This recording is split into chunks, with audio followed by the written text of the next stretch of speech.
Hello everyone, this is Karan from IIT Delhi and I welcome all of you to my YouTube channel. So today we are going to begin with the most demanding series जिसके लिए मुझे बहुत message, comments, Telegram पे message, Instagram पे message आ रहे थे कि please organic chemistry bye क्लेडन की सीरीज़ स्टार्ट करें। तो आज हम स्टार्ट कर रहे हैं ऑर्गेनिक केमिस्ट्री बाय क्लेडन। तो इसमें मैं क्या कर रहा हूँगा, इसमें मैं आपको हर चैप्टर को शॉर्ट में पढ़ा रहा हूँगा which is important for JAM point of view और which is important for your BSc और ग्रेजुएशन पॉइंट ऑफ व्यू। ठीक है, this is both for JAM as well as graduation point of view. और मैं आपको इसके नोट्स भी दे रहा हूँगा, बट नोट्स में क्या होगा, नोट्स में थोड़ा मैंने एक्स्ट्रा भी लिख दिया है ताकि वो आपको लाइफ टाइम भी काम आए, आगे भी काम आए। तो आपको पहले क्या करना है, आपको वीडियो देखना है। वीडियो में मैं जितना आपको समझाऊं उतना आपको नोट से रीड करना है। ठीक है, वीडियो देखे बिना आपको नोट से रीड नहीं करना है।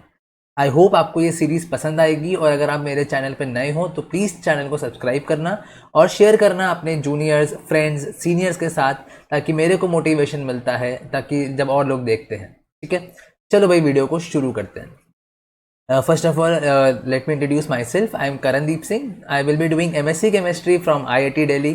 I did BSc Honours Chemistry from St. Stephen's College. I had University Rank 1 for 2 years and I got AIR 83 in IIT JAM 21 exam. Okay, start करते हैं क्लेडन सीरीज को। I am starting with chapter number 7, delocalization and conjugation, because this is basically where your GOC starts, General Organic Chemistry. Okay, तो मैं important points बताता रहूँगा आपको chapter में से कि क्या क्या इंपॉर्टेंट पॉइंट्स हैं। ठीक है, मैं पॉइंट वाइज चलूँगा बस। ठीक है, तो पहला पॉइंट हम डिस्कस करने जा रहे हैं which is colour in compounds, कि कंपाउंड्स में कलर कैसे आता है, how a compound like exhibits colour और shows colour. So the reason for colour of a compound is electronic transitions, electronic transition from HOMO to the LUMO. You all must have studied molecular orbital theory and you must know that HOMO stands for highest occupied molecular orbital, whereas LUMO stands for lowest unoccupied molecular orbital. So if this is the HOMO and this is the LUMO, one second, if this is the HOMO and this is the LUMO, so the transition, electronic transition from HOMO to the LUMO, if this transition gap, that is the energy gap, if this energy gap delta E lies in the visible region, then we see a particular color of the molecule. Okay, next important point होता है कि conjugation जो आ जाता है। Conjugation क्या होता है? Conjugation pi sigma pi, pi sigma lone pair, pi sigma positive charge. This conjugation basically decreases the HOMO LUMO gap. This conjugation decreases the HOMO LUMO gap. मतलब अगर किसी मॉलिक्यूल में रेजोनेंस हो रहा है, डीलोकलाइजेशन हो रहा है, कॉन्जुगेशन हो रहा है, तो उसमें कंपाउंड में होमो-लुमो गैप डिक्रीज हो जाएगा। अब हम मूव करते हैं बहुत ही इंपॉर्टेंट चीज़ पे, जिसमें तो जैम 2021 वाले एकदम अच्छे से रिलेट कर पाएंगे, क्योंकि ये क्वेश्चन आईआईसी बैंगलोर ने जैम 2021 में पिक कर लिया कि रेड कलर होता है, टोमेटोज का रेड कलर होता है, रोज हिप्स का रेड कलर होता है, और कुछ बेरीज होती हैं जिनका रेड कलर होता है। मैंने आईआईसी ने टोमेटो को टारगेट किया, इसमें बाकी सारे भी दिए हैं, तो मैंने इसलिए बाकी सारे भी आपके लिए लिख दिए हैं। So the red colour of tomato and other berries are due to the pigment which is known as lycopene, which is known as lycopene. आपको याद रखना है, it is lycopene. It is a polyene, मतलब इसमें खाली double bonds होते हैं। Jam 2021 का क्वेश्चन यही था कि इस जो पिगमेंट होता है इसका आप फंक्शनल ग्रुप टेस्ट करो तो क्या क्या रिजल्ट आएंगे। तो आपको ये पता होना चाहिए इसमें खाली डबल बॉन्ड्स होता है और कोई फंक्शनल ग्रुप नहीं होता। और अगर कोई बाई चांस भूले भटके पूछ ले, so it has 11 conjugated double bonds, 11 conjugated double bonds. And always remember, if there is no conjugation और if the conjugation breaks in between, the molecule will be colourless. Okay, because the HOMO LUMO gap will not be decreased and the energy gap will not be in visible region. देखो, HOMO LUMO gap, होमो-लुमो का transition होना ही colour नहीं देता है। देखो, अगर मान लो होमो-लुमो ये है, अगर ये भी अगर ट्रांजिशन हो रहा होता तो ज़रूरी नहीं है कि इससे भी कलर आए। कंडीशन क्या है कि होमो-लुमो ट्रांजिशन होना चाहिए, और दूसरा है कि जो एनर्जी गैप है वो विजिबल रीजन में लाई करना चाहिए। समझ में आ रहा है? अब देखो, अगर मैं इलेक्ट्रोमैग्नेटिक स्पेक्ट्रम देखूं तो हमारे पास विजिबल रीजन होता है, विजिबल रीजन होता है। इसके आगे अगर आप जाते हो, तो क्या मिलेगा आपको, इंफ्रारेड रीजन। और इसके पहले आप जाओगे, मतलब वेवलेंथ अगर आप कम में जाओगे, लोअर वेवलेंथ में जाओगे, तो आपको मिलेगा यूवी रीजन। तो ये भी आपका कलरलेस होता है, ये भी आपका, अगर इसमें भी लाई करेगा तो ये भी आपका कलरलेस होता है। बात समझ में आ रही है? बात समझ में आई? और ये हमारा डेल्टा ई है, ये मैं वेवलेंथ की बात कर रहा हूँ, तो और आपको पता होना चाहिए कि एनर्जी और वेवलेंथ इनवर्सली रिलेटेड होते हैं। तो आपको क्या समझ में आया कि होमोलुमो ट्रांजिशन से खाली कलर नहीं आएगा, होमोलुमो ट्रांजिशन होना चाहिए, और उस ट्रांजिशन के करस्पॉन्डिंग जो एनर्जी है वो एनर्जी लाई करनी चाहिए इन दी विजिबल रीजन। अगर ज़्यादा एनर्जी होगी, ज़्यादा एनर्जी मतलब कम वेवलेंथ, इसका मतलब वो यूवी में लाई कर रहा होगा और कलर नहीं देगा, कलरलेस। कम एनर्जी का बहुत कम हो जाएगा, मतलब वेवलेंथ बहुत ज़्यादा हो जाएगी, तो मतलब कहाँ, इंफ्रारेड में लाई कर रहा होगा और तब भी कलरलेस। बात समझ में आई? आगे बढ़ते हैं। अब अगला पॉइंट जो आता है इस चैप्टर में इंपॉर्टेंट, वो आता है स्ट्रक्चर ऑफ बेंजीन। हमारे पास बेंजीन के 3 स्ट्रक्चर्स हमारे पास होते हैं। पहला होता है हमारे पास प्रिज्मेन स्ट्रक्चर, जो आपके सामने बना हुआ है। दूसरा होता है देवार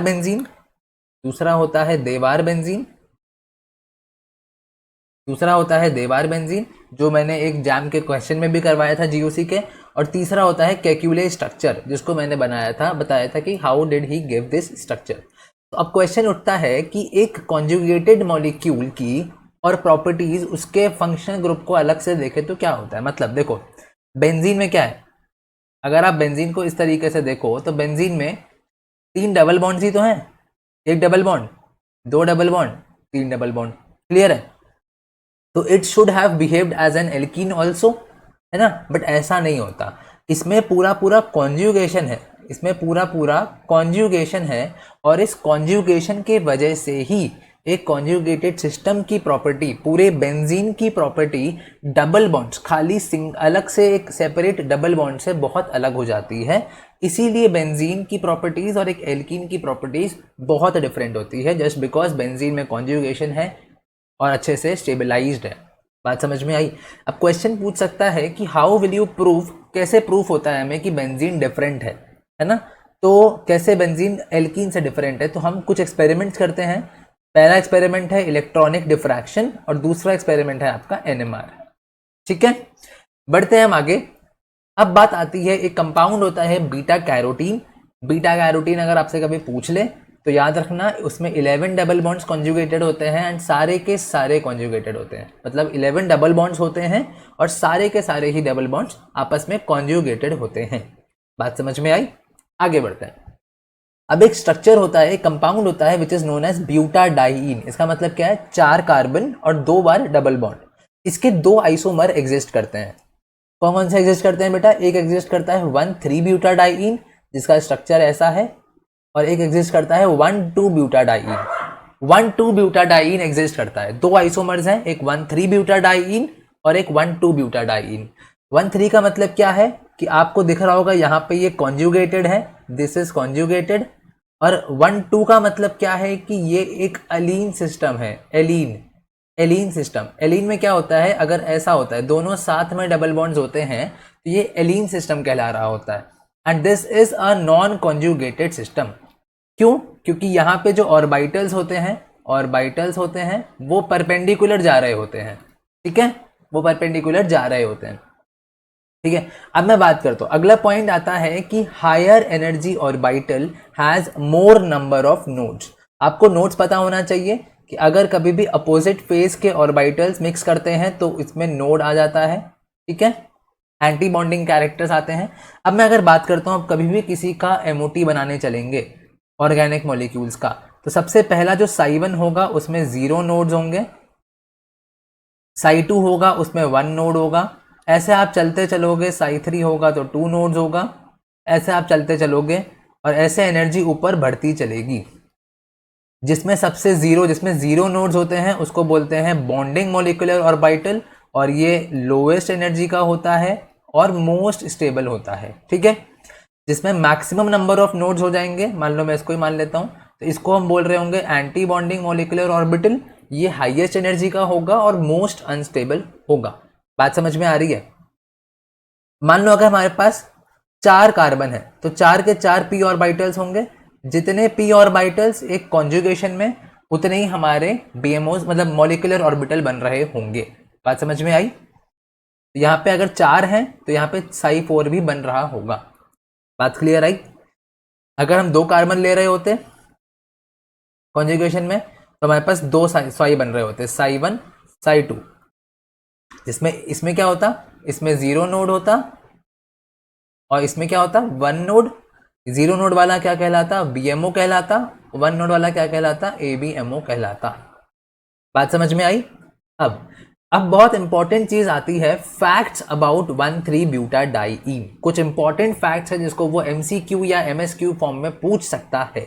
अब ये कह रहा है पहला फैक्ट कि middle bond is a single bond but with a slight double bond character, with a slight double bond character. अब आप सोचोगे कि ये कैसे है? देखो भाई, अगर आप कॉन्जुगेशन बनाओ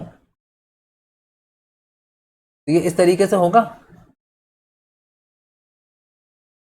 मतलब अगर मैं इसका रेजोनेंस हाइब्रिड बनाऊं तो रेजोनेंस हाइब्रिड कुछ इस तरीके से होगा कि डबल बॉन्ड हर जगह पे जा रहा है, थोड़ा थोड़ा हर कार्बन पे, मतलब हर जगह पे जा रहा है। इसका मतलब है कि ड्यू टू कॉन्जुगेशन थोड़ा सा डबल बॉन्ड कैरेक्टर है। अब मेरे को बताओ डबल बॉन्ड कैरेक्टर से डिफरेंस क्या आ जाएगा कि जो ये बीच वाले की बॉन्ड लेंथ है, बीच वाले की बॉन्ड लेंथ है, ये सिंगल बॉन्ड की बॉन्ड लेंथ नहीं होगी, सिंगल बॉन्ड से थोड़ी छोटी होगी। बात समझ में आई? दूसरा डिफरेंस, आपको पता होगा कि सिंगल बॉन्ड के अराउंड रोटेशन फेवरेबल होता है, इसीलिए कॉन्फर्मर्स एग्जिस्ट करते हैं। बट 1,3-ब्यूटाडाइन में क्या ये बीच वाला बॉन्ड पूरा ही सिंगल बॉन्ड है? नहीं। तो जो हमें रोटेशन के लिए एनर्जी चाहिए होगी that will be more than which is required for a single bond. बात क्लियर हुई? ठीक है, अब बात करते हैं कॉन्जुगेशन। कॉन्जुगेशन से होता क्या क्या है? Conjugation decreases the energy, decreases the energy and increases the stability, and increases the stability. क्यों? क्योंकि सारे जो इलेक्ट्रॉन्स आपके जा रहे होंगे वो सारे के सारे इलेक्ट्रॉन्स BMO में जा रहे होंगे, बॉन्डिंग मॉलिक्यूलर ऑर्बिटल। इसका मतलब क्या है कि सारे के सारे बॉन्डिंग है और उनकी एनर्जी बहुत लो है, इसीलिए स्टेबल हो रहे होंगे। बात समझ में आई? अब पेपर में ये बहुत ही इंपॉर्टेंट है, किसी भी साल आ सकता है, comparison of MOD of one three butadiene and ethene. मैंने यहाँ पे आपको सीधे सीधे कंपैरिजन दिखा रखा है बिकॉज एज आई सेड मैं आपको समरी शॉर्ट्स में समझा रहा हूँ, आपके पास इतना टाइम नहीं है। ठीक है, तो मैंने psi1 मैंने कहा था ना 4 कार्बन है तो मतलब 4 साई बन रहे होंगे हमारे, यहाँ पे 2 कार्बन है तो 2 बन रहे होंगे। ठीक है, इंक्रीजिंग ऑर्डर ऑफ एनर्जी में लगा है, इंक्रीजिंग नंबर ऑफ नोड्स में लगा है। तो ये देखो यहाँ पे कितने पाई इलेक्ट्रॉन्स होते हैं, हम पाई इलेक्ट्रॉन्स फिल करते हैं। इसमें कितने पाई इलेक्ट्रॉन्स हैं? 4 पाई इलेक्ट्रॉन्स। एक पाई बॉन्ड मतलब 2 पाई इलेक्ट्रॉन्स। अब मैं इथीन की बात करूं तो इसमें कितने हो जाएंगे बेटा? 2 पाई इलेक्ट्रॉन्स। अब देखो पहला पॉइंट है HOMO of butadiene is higher in energy than ethene. HOMO कहाँ है आपका? होमो ये रहा और ये आपका होमो नीचे बना है। ठीक है, होमो आपका एज कंपेयर टू इथीन, होमो आपका मतलब ब्यूटाडाइन का होमो ऊपर है। ठीक है, ब्यूटाडाइन का होमो हायर एनर्जी में है। हायर एनर्जी का मतलब क्या है कि वो इजीली किसी को भी डोनेट कर सकता है ताकि उसकी एनर्जी अपने आप को वो कम कर ले। अगर वो इस इलेक्ट्रॉन को यहाँ से हटा देगा तो नीचे वाले एनर्जी बचे ना। हायर एनर्जी वाले हैं मतलब न्यूक्लियस से दूर है, इसका मतलब आराम से खींच सकते हैं, तो वो आराम से किसी को भी दे सकता है। और देगा किसको? अगर उसके पास इलेक्ट्रॉन है तो वो उसको देगा जिसको इलेक्ट्रॉन चाहिए। तो it can easily donate the electrons to electrophiles. Hence आपको क्या याद रखना है? आपको याद रखना है कि butadiene is more reactive than ethene towards electrophiles. आपको बस इतना याद रखना है। ठीक है, रीजन आ जाए MSQ में तो याद रखना क्योंकि होमो इसका ऊपर होता है एनर्जी में। बात समझ में आई? दूसरी चीज, LUMO is lower in energy, है ना। लूमो ऑफ ब्यूटाडाइन, लूमो देखो ये रहा और ये रहा, लूमो एनर्जी में लो है। अब देखो क्या होगा अगर कोई न्यूक्लियोफाइल आ रहा है, अगर कोई न्यूक्लियोफाइल आ रहा है, वो अपने इलेक्ट्रॉन देने आ रहा है, वो इलेक्ट्रॉन अपने कहाँ रखना चाहेगा? जहां पे उस इलेक्ट्रॉन की एनर्जी कम हो या इलेक्ट्रॉन की एनर्जी ज्यादा हो। रखने के बाद मतलब रखने के बाद अगर आप अपना किसी सामान को किसी के पास देने जा रहे हो तो आप उसको किसके पास दोगे? जो एक सामान संभाल कर रखेगा या जो सामान तोड़ देगा? ऑब्वियसली जो सामान संभाल के रखेगा।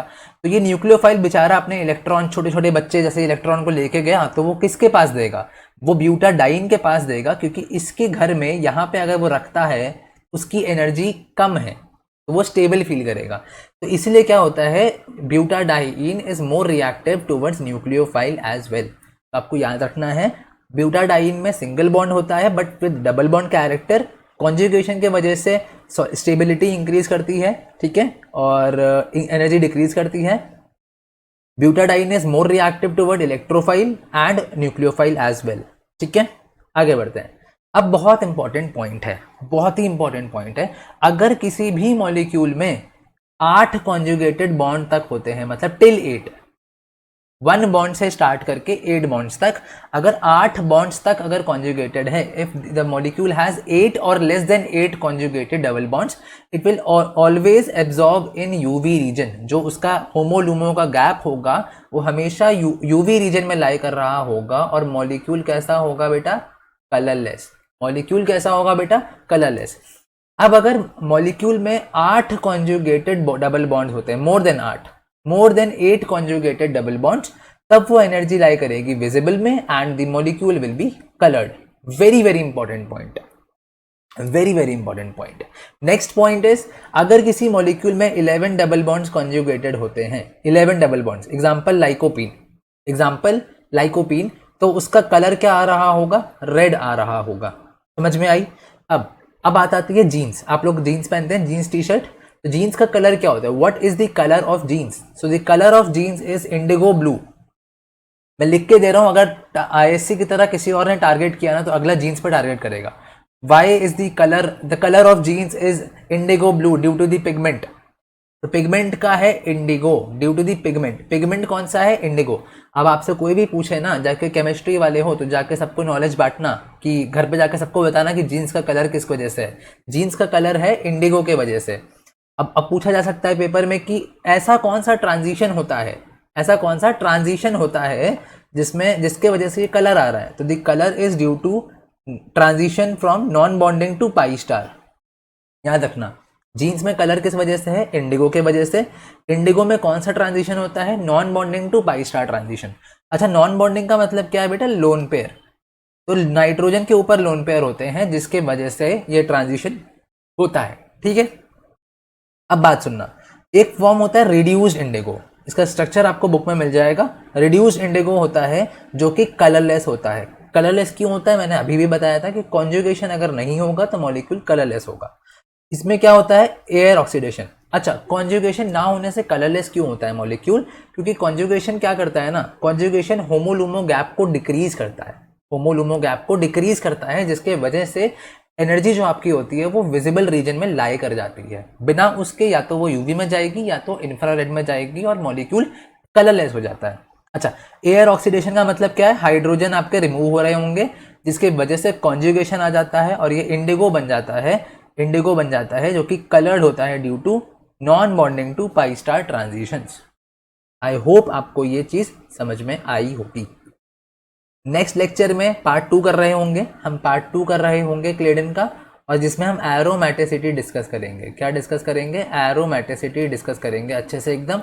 और इसके बाद ही मैं आपको आपके मेरे नोट्स दे रहा हूँगा, short notes on my Telegram channel. Join करें टेलीग्राम चैनल को, लिंक डिस्क्रिप्शन बॉक्स में मिल जाएगा। I am putting so much of efforts for you guys, so please subscribe my channel and share it with all your friends of BSc और JAM aspirants. Please ask them to subscribe my channel and मिलते हैं अगले video में of क्लेडन part 2। तब तक के लिए stay tuned with chemistry with Karan. Thank you so much.